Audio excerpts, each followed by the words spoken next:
Hi, Apes, this is Miss Hubbard. Let's do page 161 in chapter 6. We're going to do the second part of chapter 6.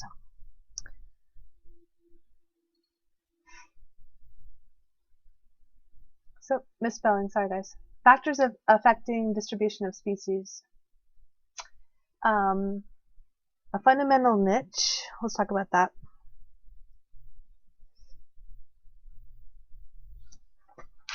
When I find it, what I wanted to tell you guys. The fundamental niche is the range of abiotic conditions that a species can tolerate. For example, the amount of rain or the soil conditions that some species can tolerate. Distribution can be affected by how well something can disperse. So, for example, a dandelion has nice seeds that can disperse far away. So that's going to affect the distribution of finding dandelions. And how does the species interact with other species? What's going to happen to it in real life? So those are the factors that affect the distribution of species. Let's talk about them. Competition is how individuals struggle with other species to use all the limiting resources, for example, the food that's in that particular area. The competitive exclusion principle they like to ask on the AP test. It's what's going to happen when two species are competing for the same living resource and they cannot coexist with each other. So this is one species bacteria, this is another species of bacteria. What happens when they get together? This species can't handle it, but this species can. This is called competitive exclusion. So this particular species is going to be excluded if they get together in the same area. Competitive exclusion principle.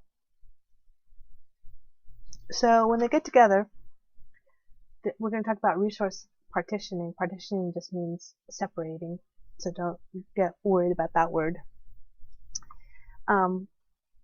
When two species compete for the same limiting resource, these two species can't coexist. So, for example, you have species 1 is a strong competitor. This guy's a weak competitor. What's going to happen? These guys like the small to medium-sized seeds. These guys like the medium to large seed. What's going to happen when they go together and they're competing in the same environment? Well, what they're going to do is they're going to try to evolve into this species just liking these particular range of sizes, and this species liking this particular range of sizes, so that they do not have to overlap. Okay, so that's evolution of resource partitioning. So they're going to try and find their own particular food source that they're going to like. It could be for anything, but this example is a food source. They like to ask this question on the AP test, so make sure you realize that these guys are going to evolve to get to where they're away from each other in food types that they like.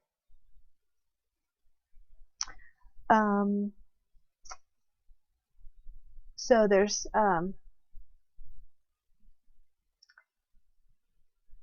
other things that are going to affect where a species likes to live and who it's going to like to live next to. So predation is where one species eats another species or uses another species. True predators kill their prey. Herbivores consume plants as prey. Parasites live on something and cause disease or consume the host. And parasitoids, if I said that right, I believe I did, lay eggs inside the organism, and that can either kill the other organism or really, really hurt it. So that's predation.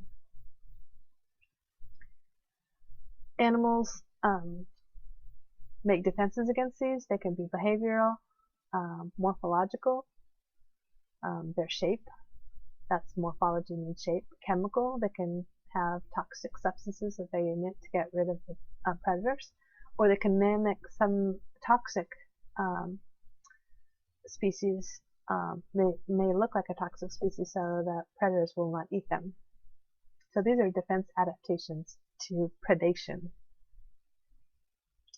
Mutualism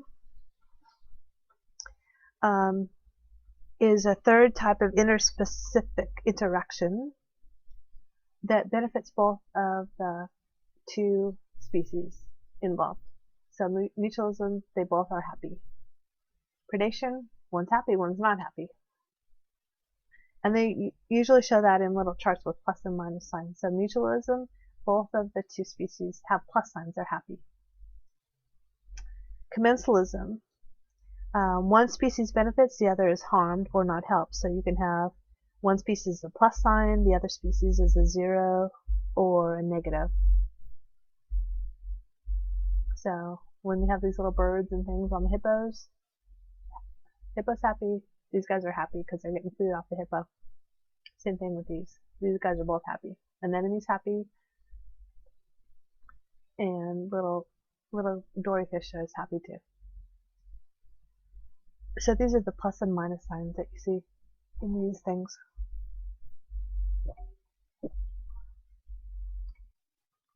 A keystone species is a species that keystone species are super important. You'll need to know this for the AP test. These are species that are far more important than you would think by how many there are in the species. For example, beavers are super important because they change the habitat so much, and they really improve the habitat for all the other species that are involved there. If they're not around, you're going to have a lot less species richness. The number and the type of species you have in this environment would just fall flat. It would be bad. So keystone species are extremely important for a particular environment. When you have changes in the environment, it's called succession, and we generally talk about plant succession. And so, for example, say a volcano came and just leveled some area, like Mount St. Helens is a great example of succession, where all the lava and ash and smoke came down and got rid of all the plant life and all the animal life. So that's going to be like exposed rocks at the surface. Primary succession, the first step is you're going to have some lichens and mosses growing, and then maybe a few little grasses, then some bigger grasses and things that are going to last for a while, then shrubs, and then trees come along. And then bigger trees will come up after that. So that's succession. We need to know all the different steps. So primary succession are areas that are devoid of soil. So like all the Hawaiian Islands, when you have lava going across it, there's just total rock. Well, sooner or later, some little brave plant's going to come along and start living there and making soil. It takes a long time, but that's succession. Secondary succession occurs when you have somewhere, say, for example, a mudslide happens, or people come along and just take a bulldozer and take off all the plants off some area.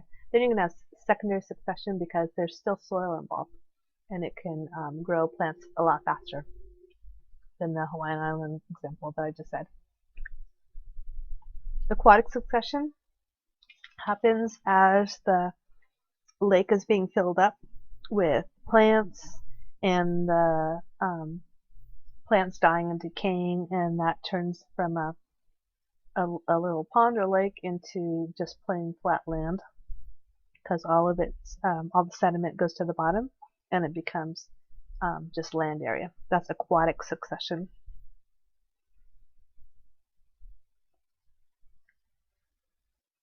So remember, we said species richness is a good thing. It's where you have a lot of different types of species in an area. And all these that species richness is dependent on several things. One is latitude. The closer you are to the equator, you're going to have more and more species. So tropical rainforests at the equator are full of different.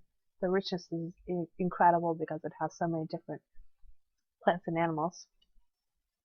The longer you have a habitat in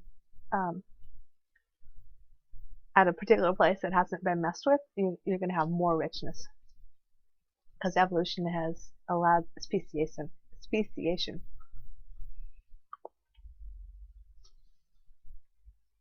Habitat size, how big an area you have to support species will determine species richness, and the distance from other communities. So if you have an island way out in the middle of the Pacific, it's going to be hard for animals to get there, animals and plants to get there. So it's going to probably have a limited species richness the farther an island is from a source of plants and animals. Okay, so they like to ask that question about the theory of island biogeography, which is on page 171. So make sure you understand that it says that the distance between a habitat and the source of colonizing species is the final factor that affects species richness. For example, oceanic islands that are more distant from continents generally have fewer species than islands that are closer to continents. So on the AP test, they're probably going to give you examples of islands that are close to the mainland and islands that are far away from the mainland, and say which one would have more species richness, and you're going to say the one that's closest to the mainland is going to have more species richness, more different types of species. Good AP question. So that's what we're talking about right there on page 171, so read through that. And that's the end of chapter 6. So make sure you read the whole chapter. Do the multiple choice questions on page 174, which are 1 through 12, all the way to page 176. So do all those multiple choice questions for homework, and then do the 2 FRQs on page 176 for homework as well. And I'll tell you the due date for that. And that's the end of chapter 6. Thanks, guys. Talk to you later.